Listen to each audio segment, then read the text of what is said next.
Hi, I'm Kim Schmidt, Executive Editor of Farm Equipment.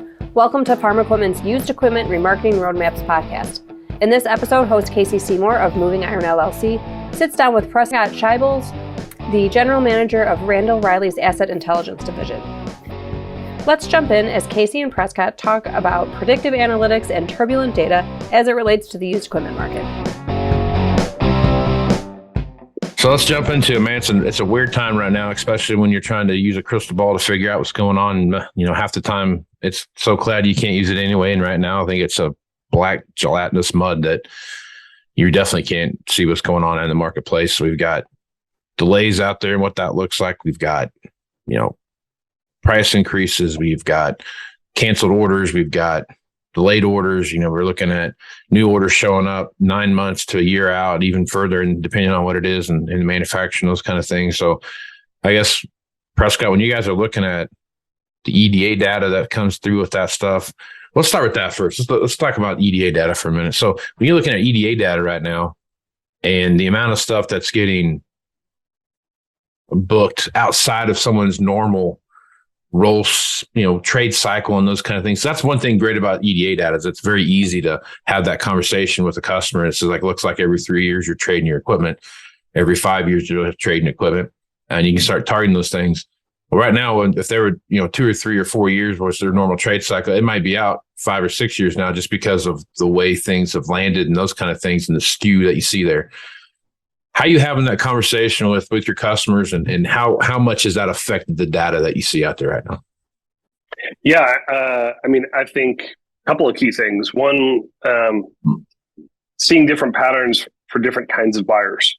Right. So one of the things we looked at your conference was combine stuff and seeing that, hey, the under 5 year stuff was performing similar to new, down 15%.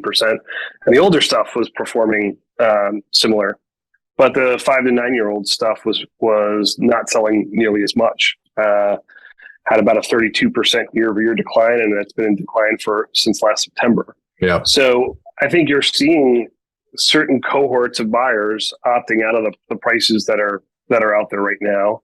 And based on kind of the buyer behavior that's going on in that market, folks that have really good balance sheets want to keep the younger equipment and keep their operating costs down, and folks that don't want to make bad investments at the top of a used equipment market. Yeah, the same way that dealers are kind of worried about it. So I think a lot of what we're really working towards is trying to help customers. Our client success department does a great job of really taking that data and trying to bring some analytics behind it and tell the story. Here's what's moving. Here are the themes that are changing in your market. I was talking to someone in a dealer in Tennessee just yesterday about some of the really big shifts in his market and different strategies that they can deploy to get there. We just launched a couple of things that I think are interesting on that. Our predictive model's been out for about a year on that. So when you do have a challenging piece of equipment, I think one of the great things that we're able to do is really, bubble up some high quality leads based on our predictive model, who's likely to buy in the next year. The second thing is we've introduced all of our brand loyalty stuff. So what we're seeing is a lot less, and I don't know to what extent you're seeing it in the market, but we're seeing a lot less brand loyalty as people are kind of forced to consider new suppliers. And that means, equipment and parts and tires and just about everything else. Mm-hmm. Yeah, on the customer loyalty side of that, I think we saw some of that customer loyalty. The internet's made the world a pretty small place, so it's really easy to get a lot of information out pretty quickly, especially when you get it all on your phone or tablet or whatever it is, and especially if you're sitting in the cab during some planting season or harvest or whatever it is that you got going on there. Not that you have downtime when you're in the cab, but just driving itself. So you're kind of monitoring monitors, so kind of paying attention to those things and what happens there. I don't want to say customer loyalty has gone away because I don't know that it has gone away, but you have to work a little bit harder now than you've had in the past to maintain and grow those relationships. Especially with a newer generation coming into the farm. You're seeing a lot more folks that are spending a lot of time looking at the latest and greatest, whatever it is. And, they don't buy the same way that the previous generation did. And I want to say it's a disloyal group by any means, because that's not what I'm saying. But what I am saying is that it's just a different buying pattern than we've seen in the past 2 generations that come along with it. They're looking at not so much as the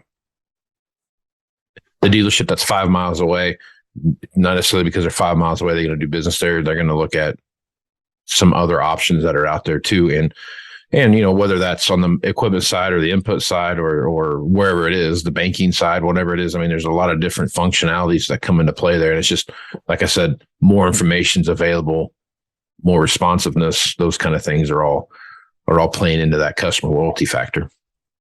We just finished a survey of buyers, and we saw a couple of interesting things. Relationship with local dealers is still the second most. The price, they still cite price as like one of the key influences, like 63%, but 56% said relationship with local dealer, much more so than the brand. So I think the one core thing that I would say is like, hey, you're kind of more in control of the loyalty factor as a dealer than your OEM is. And I think, when you think about workforce development, when you think about, customer service, those are the core ways to help shore that up. But we do see, even though some folks are loyal, 71% of those respondents said that they consider 2 or more brands when they're purchasing. So it's almost 3/4. Yeah, and that's what I'm getting at, is that it's not that they're not disloyal. They're not going to just go out and stab you in the back, but they're going to be like, trust but verify type of scenario. And I think that's what you're seeing a lot more in the overall marketplace than we've seen in the past. So when you're looking at this data now, and you're trying to compile all these different functions and things that are rolling together, because with what you guys have, you have the Iron Solution side, which is the ag equipment guidebooks that have been around forever, and then you got the EDA data, which covers, what do you cover? Farm equipment, trucks, the truck industry, construction, trucks, machine tools, work trucks. So how is this all playing together with that broader spectrum of equipment? The truck side of it's been worse than I think any one segment of it the marketplace has been. Yeah, I think if there's one thing I can say, about kind of the future and the crystal ball, is values in trucks have declined, I think, about 30% since spring. Yeah, I've seen that. Supply chain has not changed. They're still not able to take orders. So what's driving it? It's freight rates, right? You can't really justify that. So I think, the canary in the coal mine here is going to probably be, commodities prices more than anything else. Right. So, but I do think there are a lot of lessons to be learned there. We saw some smart dealers really make moves to shut down their inventory acquisition at the right time and kind of burn off some of their stuff quickly. A lot of folks doing dedicated campaigns for their older equipment. So if it goes past 90 days, like really moving specialty campaigns, Facebook feeds, and even just targeting high volume used buyers. And then the interesting thing is after things stabilized, they actually started doing digital campaigns to actually acquire equipment. So I think that's kind of the new world too, is like we might be in a world where trade-ins and dealer-to-dealer are not the only ways that you acquire equipment anymore. Right. You may need to start thinking about diversifying your tactics on that side of things. Yeah, that's I've had that conversation a lot, and some people listen to me. Some people are asking questions about it, and other people are. If there's any one thing I'll say about the farm equipment industry, is that the customers are not afraid of change as much as people think they are, because they're looking to be as profitable as they can be, right? And so when you look at the in a marketplace where you control nothing that goes into your business, right? You don't control inputs. You don't control commodity prices. You don't control the weather. There's nothing that you can control, right? All you can control is when you plant it and when you harvest it. That's it. You don't control anything else. You don't control how much water comes out of the sky. You don't control anything, right? So in most industries, there's some level of control as to what you can, some of your input costs, some of your labor costs, all these different things that come into play. You can control those things, but you don't control that stuff on the farming side. And I think that looking at, what we see happening from a technology perspective, what we see happening from, a finance perspective, what we see happen from all these different things, every one of these customers are looking at a way to make things better at varying levels of change, right? Now, I mean, some people are, hey, you know what? I'm going to go out and change things just for the sake of changing things. And some are like, we've been doing it the same way for a long time and it's worked. We make little tweaks here and there, but for the most part, we do it this way type of thing. And, looking and having these conversations and talking to customers out there, using the data that you see.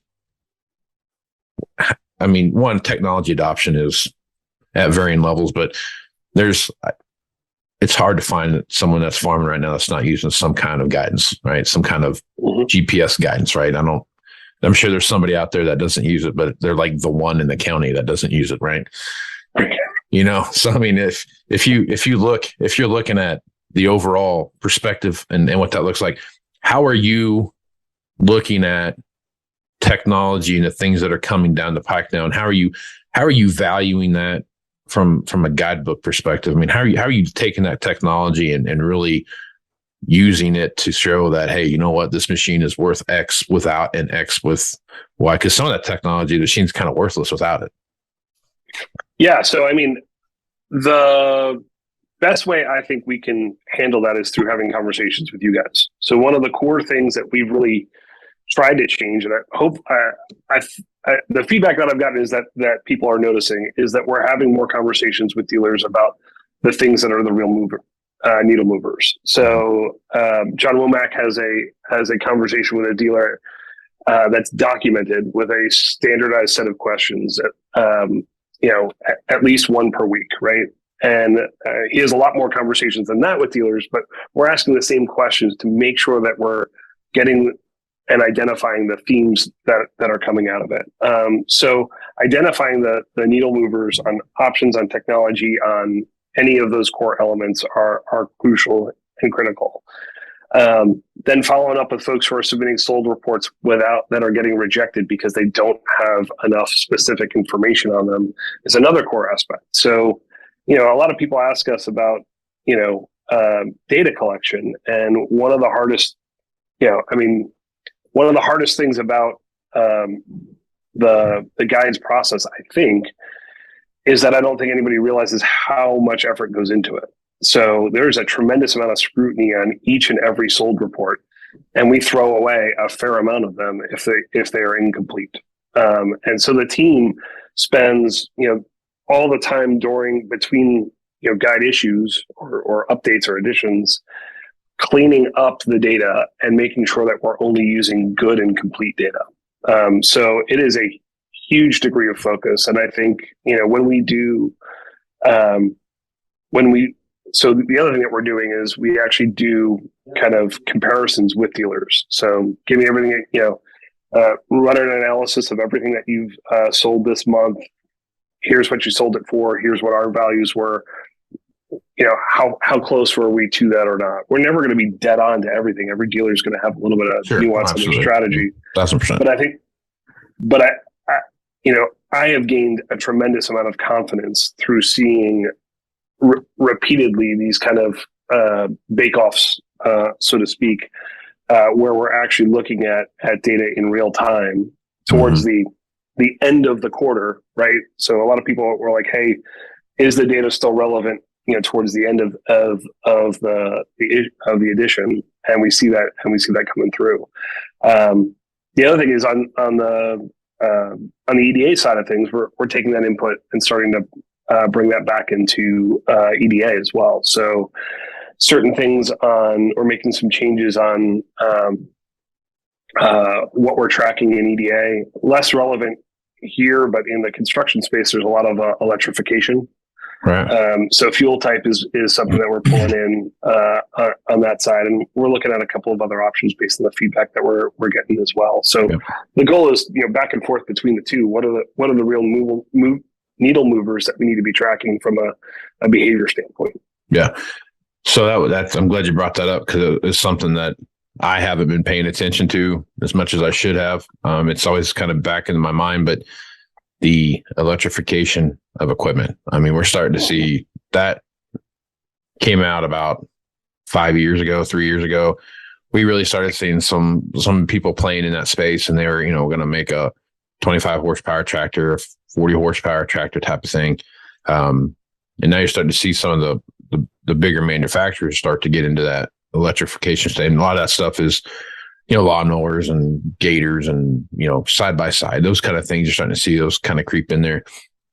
I think we're still quite a ways from battery technology being able to perform a 600 horsepower style tractor, longevity wise. I mean, we have that technology to do all that, but it's just, how long can you make the battery last type of thing. I guess when you're looking at that spectrum of things, I mean, is there enough data out there to show you that, hey, this is going to happen in the next 5 to 7 years, that we're going to see a very strong battery operated fleet? Or do you think that's still quite a ways away? Well, I think it's probably more than just, electric, especially in the ag market. I mean, you don't want to end up having a diesel generator charging your tractor. It kind of defeats the purpose. Right. I do think, what you're seeing is on the construction side, where there is urban environments, there is charging stations and opportunities. The technology is being developed to be able to be deployed for other use cases eventually. The other thing is, since we're in Randall Riley's in trucking and ag, we do see some stuff on that side of things that are pretty interesting. The renewable diesel, so not biodiesel, but like renewable diesel. We had a really great presentation from a fleet in Oregon who really did a massive pilot using renewable diesel as a fuel type, and they saw some really incredible fuel efficiency. The consumption was down, and they could use it, I think, side by side with regular diesel. So that's an interesting and exciting time. And I think that part of your comments about identifying early adopters, that is one of a core use case for EDA, being able to see who bought something the first year it came out. Okay. Yeah. That's somebody I should really be constantly talking to about for other new technologies, new adoptions. What do you think?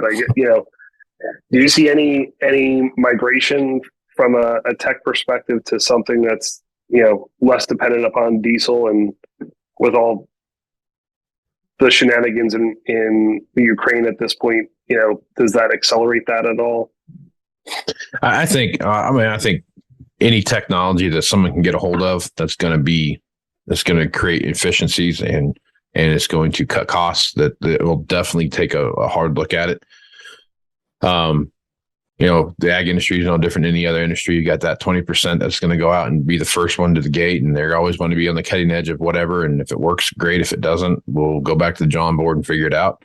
A lot more. Those are also the same people that are more adverse to their risk adversement is way low compared to some of the other folks, and they're willing to stretch out a little bit more than some others are on those kind of those the same people that are on that spectrum. I think the thing right now that's going to drive price, not so much price, but customer buying decisions is interest rates. I think that's going to be a big deal. I don't suspect that this inflationary period that we're in, where these higher interest rates are going to be like the 80s, where we've got 10 years of 7% growth every year type of thing. But it's going to be, in the next couple of years, I think are going to be tight. I mean, I think it's going to be a thing. And I think one thing that I've thought about is just, here we got stuff guys trading in 2 and 3% interest rates for 5 to 7% interest rates. I mean, so there's a thing that's going to come into play there. The price of equipment. I've written a series of articles called the lines of delineation. I've written about the customer buying patterns and where those are, and those lines are starting to be. Those lines are pretty blurred. I think 10 years ago, where you could see guys jumping in and out and doing different things, but now they're pretty solid, just because of the customer that's up in that bucket. Maybe they've grown the farm to a certain level because they've been one guy and a hired man type of deal, and they haven't expanded anything, and they're looking at retirement and those kind of things, and no one's coming back. So the idea of growing their operation, there was not that motivation to do that type of thing, and all the headaches that come along with doing all that. So you're starting to see these folks that are, you got your new buyer, you got your 1-year-old buyers, your 2-year-old buyer types, and then they kind of funnel into those varying levels of buying. But I think one of the big things is, and this is where I think what your data, especially EDA data, and what you guys are doing with the guidebooks is, I think we're going to be trading more components than we are actual machines in the near future. You know what I mean? I think if you're looking at with this, add-on technology that you can see, like in planters, you see it on sprayers, you see it on just about everything. But I really think that 2020 through 2023 is a year that we'll look back on and saying, like, that was a platform that made it pretty easy for us to upgrade the technology, not necessarily the machine. And I think the manufacturers are seeing that their profitability is relatively the same at a way lower price point, by just looking at the components of the technology, not necessarily the entire machine itself. That's super interesting. So is that something that we should be tracking? I mean, it sounds like you're saying, hey, those are things that we should be adding to maybe other equipment in the guides book itself, in terms of being able to put out kind of some data around that. And the other question I would have is, are you following UCCs on that stuff or not?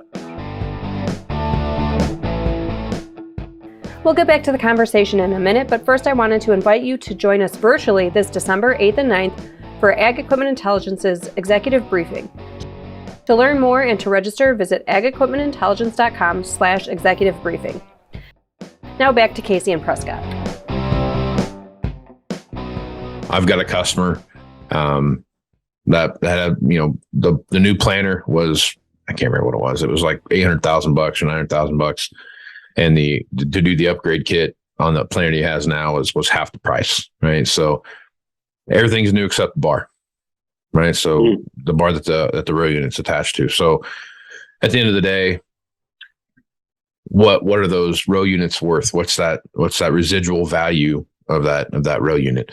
That row unit was not they were, I think they're ME5. So I mean they're electric row units, not a high speed by any means, but they're still electric row units, which is not the finger pickup, which is not the vacuum pickup. I mean, it's a different deal, So, what's that residual value look like, and how does that work? I think those residual values now are really low, and there's not that customer uptake. But in 5 years, if we do the same thing, that same deal, now you're looking at something that's 5-year-old technology that is high-speed planter technology, and you've got 54 row units, right, of this technology.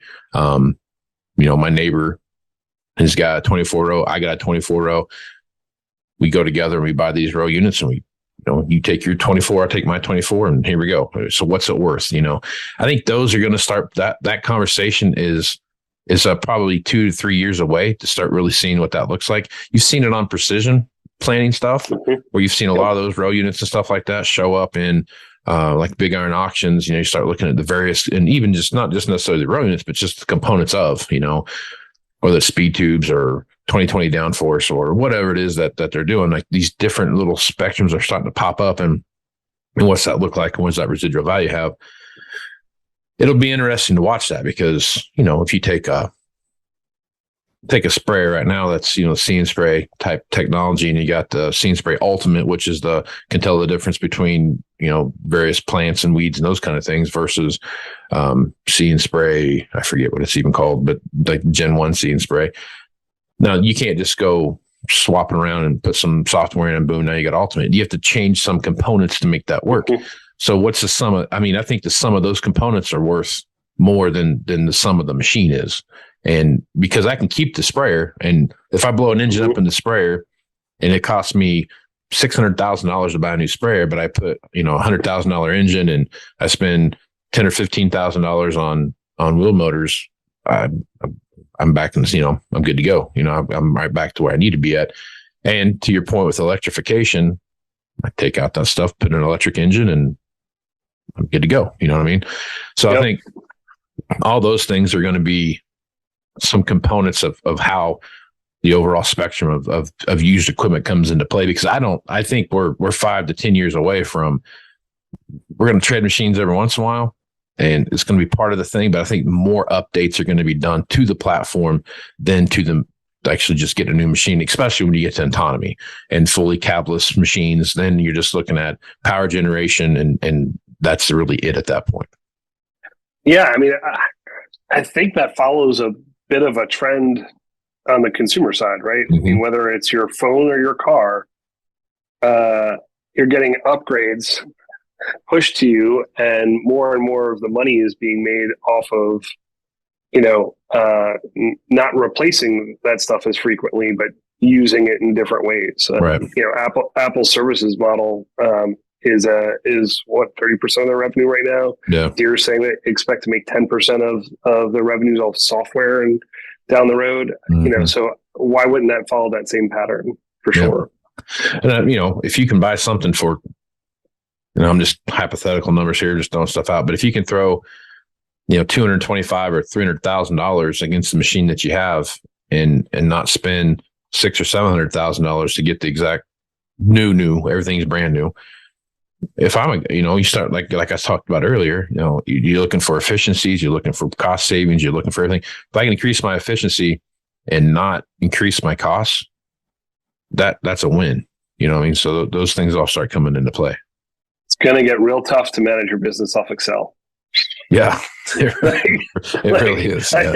I look at some of the dealer conferences, and I see how many people have got an Excel sheet in front of them. And one of the things that, the core takeaway from that is, as all this complexity is coming in, it's going to get harder and harder to do things the old way, for sure. Yeah. And I think that's where data is. I think whoever can crack the nut first and be really into predictive analytics and understanding what predictive analytics look like and how to recognize. You can have all this data, and if you don't understand trend lines and recognize the trend lines, you really just have a giant bunch of numbers and some graphs and whatever. But if you can understand that and see those things and recognize the trend lines of customers and the trend lines of technology and the trend lines of what this looks like. I think laptops are a great example of that. I buy a new laptop every 3 years because the one I have is out of warranty, but I'm getting 3 times the laptop for just about the same amount of money that I spent 3 years ago. Yep. You know what I mean? And it's not a big difference. I think that model will eventually go into equipment, whether it's construction equipment, ag equipment, the truck industry, whatever it is, because you're going to have that ability to do that. And, they've had those in the construction side, they've had, frame off overhauls, where they strip everything down the frame, sandblast the frame, paint it, and put every single component back brand new. And you've got you take there's stories of, scrapers out there that have got 50 or 60 or 70,000 hours on them type of deal. And they've, been running them for 40 years because they just keep rebuilding them. But I think it's different when you start talking about the technology side of it, because I can take off the wet system and the boom system off of a sprayer and put a whole brand new one on there and just tie it into the canvas system, update a few things there and update some software. And I got the latest technology on a 15-year-old platform type thing. So, yeah, I think the application of predictive is pretty significant. It should be able to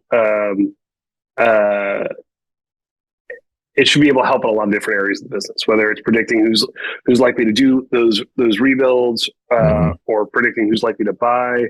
We launched our predictive stuff in platform earlier this year, and we learned so much about it. I mean, it was one of my goals when I first came to this gig was to bring more predictive stuff in there. There's a developer I've worked with for 20 years, and he's really into machine learning, and we've done a heck of a lot with it. I think one of the core things is one of the challenges I think folks have is like, hey, how does it work, and what can you do? Mm-hmm. Like, I'd offer like a couple of things about like demystifying predictive for like predicting who's likely to buy. Simplest stuff, and you already touch on it, right? How recently did someone purchase? How frequently do they purchase? And what's the dollar value of their purchases? Are they bigger or smaller? At a really simple level, that's really what we try to remodel the data towards is to say, okay, how many purchases 6 years ago, 5 years ago, 4, and try to look and see for patterns between their fleet size, their purchase frequency, the size of stuff that they're actually purchasing. And it's amazing how accurate that stuff can get. One of the things that I think people don't necessarily realize is ahead of John Womack and the guides editors, we have a predictive model that's actually looking at our sold reports and pushing out like a first version of the guides values before they go in and edit them and look at them and doing things along those lines. So we're using machine learning and predictive in the guides issue itself, because we're trying to put a value out on the next quarter, not on the last 12 months. So both of those things have been really transformative in terms of accuracy of the guides values, but also in terms of being able to help people identifying buyers for hard to move equipment. Yeah. And I think I've been saying this for a while, that if you're a dealership and you can harness predictive and analytics and really dive into that and really spend some time in it, because it's a dedicated position. It's not something you do on Mondays, right? It's something you do every day, all day long of the work week, and then even some beyond that, because if you can harness that and really get that and understand where things are going, I'm a firm believer, three data points are a trend line, and what's happening in those trend lines are going. And we see it so often in this business where those three trend lines are showing a direction that we should be headed. And it's the ninth one that we finally make a decision on. And it's 9 months down the road, and you could have fixed that problem 3 months in. And it's just it's a big ship, it takes a long time to turn it, to get it around. But by the time you've got it turned, man, you could have made so much. You're still not saying that you're not going to lose money still, because you still will when markets turn, but you can lose so much less, if you do it early, Yeah. I mean, I think that the marriage of those two things, right? Making decisions on prices sooner and being able to find the buyers quicker. Yep. Are the yin and yang of being really successful regardless of where the market turns. The EDA stuff, I think top 10% of our predictions of like our high likelihood to buy is our top 10%. About 35% of those people actually go, are a hit. Right. That's a big number if you think about it. I mean, that's a big number. If 35 out of 100 people that you identify to go in and buy something, and that's going to happen, that's a big number. You start thinking about that. And when you start thinking about relationship management, service, one of the cool things about it is it doesn't just predict large volume buyers, right? Yep. We can get you down to the smaller guys that are in that model as well, and gives you an opportunity to get in and start building a relationship, because honestly, God, these guys don't make a decision like, oh, I'm going to buy something tomorrow. They're planning that out. So you need to be in front of them a little bit ahead of that and build up that relationship. And the person who talks to them first usually has the inside track. So I think like 75% of the time, the first salesperson that's talking to someone gets the deal. Yep. Yeah. That's one of the, data. And people get tired of me talking about data, but data is whatever investment you make in getting that data and rendering that data, whatever investment that is that you make, I guarantee that you get at a very minimum, a 10x return on your investment, assuming that you've had to follow what that data says and listen. Even if it's in a down market, and I lost $100,000 this month because of blah, blah. Well, you lost $100,000 this month, not $250,000 because you waited 9 months, and you're the last one selling out of the trough and not the first one, right? So I mean, those all are huge indicators. I mean, if you could use that data to go out and predict what the tractor market was going to do at the beginning of 22, and you went out and bought all the tractors, and you're sitting on 150 or 200 row crop tractors going into this right now, could you imagine how easy it would be for you to be profitable right now? I mean, it would be one of those things, because not only that, you have 250 tractors now that you're trading inside your AOR. That's just a constant churn for all your customers. Like, I don't know what everyone's talking about. We got plenty of tractors to go get. I mean, that's a big deal. Big deal. One of the things we're working on is getting EDA's data more frequent so you can see that. So are you quoting stuff and losing business more frequently? Yeah. So we're trying to give you kind of an indicator or a signal.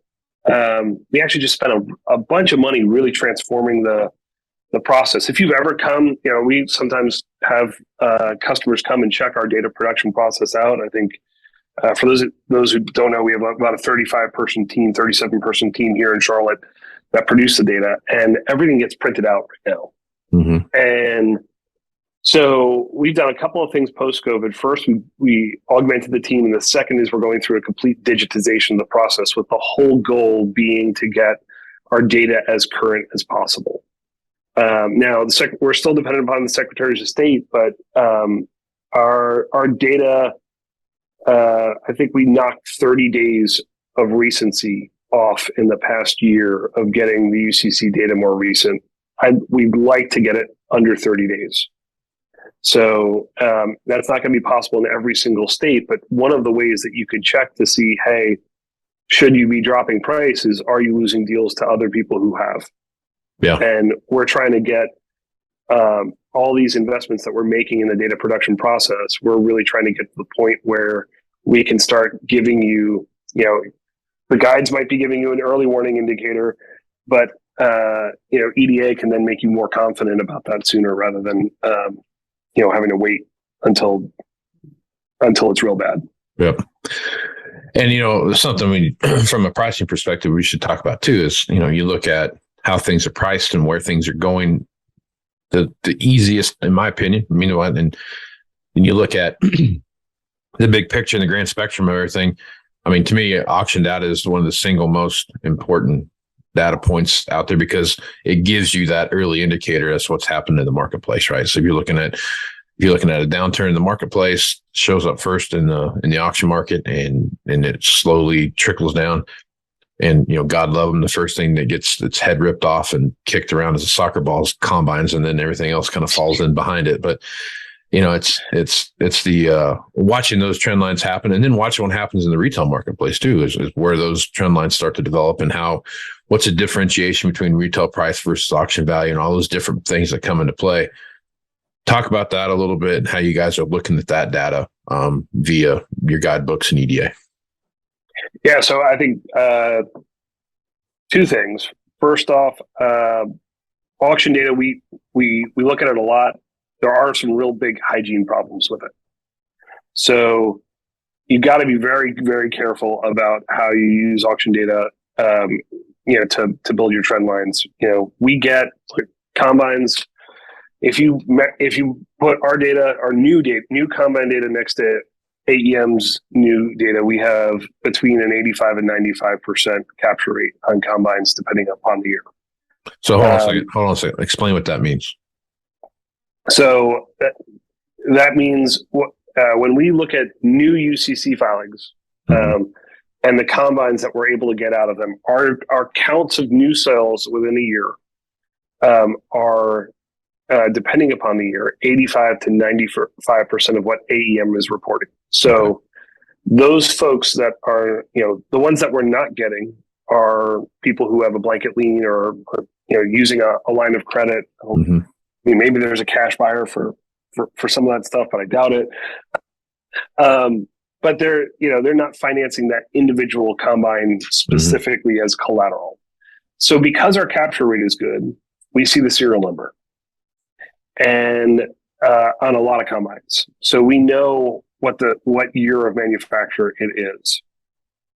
The second time we see that, about 18% of the time, that combine has gone from being, X old to being X minus 1 old or X minus 2 old.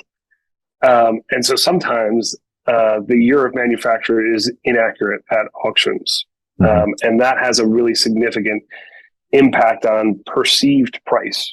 And so one of the things that we don't know what to do in that situation, we throw that data out, by the way, because we're not sure, like, hey, did somebody have a serial number book? Here we go. The Iron Guide serial number book also have that. So were they carrying one of those at the auction and thinking that it's the correct year of manufacture, or were they thinking that it was a younger piece of equipment? So that's issue number one. Issue number two is a lot of the auction data doesn't have meter reads on it. But I do think you're right that stuff shows up there pretty quickly. The third issue, though, is the number of observations. So when you talk about like making a decision after the third data point versus the ninth data point, one of the things that we do have going for us is that we have both auction data and the sold reports. And sold reports, there are a lot more of them than there are auction results. So more in ag, especially, more stuff goes through the retail channel, or the dealer channel, excuse me.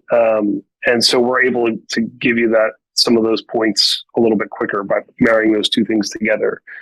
Iron Guides Pro and Plus both have the ability to look at comparable sales, and they're updated nightly. So every single night we're putting new data up there. So when you're running an appraisal, you have the ability to go search through both through auction results, through sold reports, and through advertised price to actually look at comparable equipment that has gone through our cleansing process in terms of being able to, whether we reject it or keep it. And so the goal is to try and create efficiency for you guys on that front so that you're not sitting there trying to figure out, is it accurate or not, or, pulling that data from 3 different sources. We want to put it all in the same place. And, our vision is to hopefully bring in your own sold reports down the road as well.